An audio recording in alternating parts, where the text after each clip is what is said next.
How many of you have an inner self? How many of you believe that you have an inner self? And what is an inner self? Do you believe that? What is an inner self? What does that exactly mean? I'll give you a story, a real quick story. I came home from a class one day. I was young. I guess I was about 16 or something years old. 100 years ago? Yeah, probably about 100 years ago. And I got into, it was a really rough class. Classes were very aggressive and very violent then. And I actually got into a real life fight with the instructor of that class. I won't go into the whole story. And after that class, I got my yellow belt. Amazing, you got a yellow belt after being there, getting beat up and doing all this stuff. I remember I was so beat up that I couldn't walk up the stairs.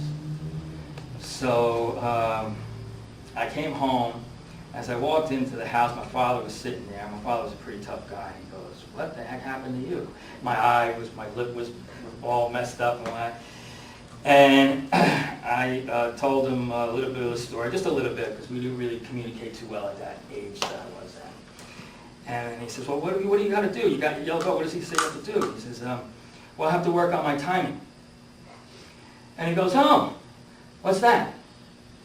I went, I got to work on my timing.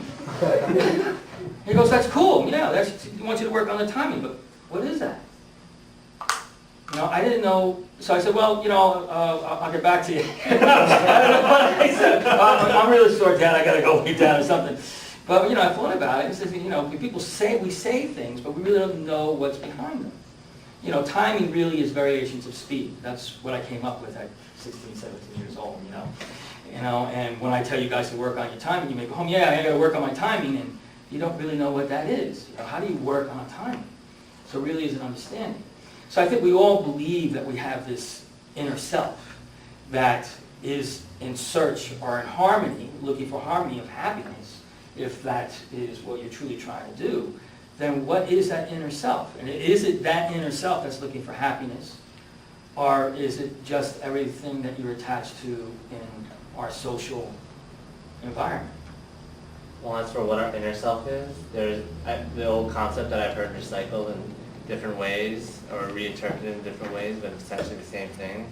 There is the self that you portray, the self that is what you think you are, and then the self that you really are. So perhaps the inner self could be somewhere in between that. Levels. Levels, yeah, layers. Right. Okay, that's a good analogy.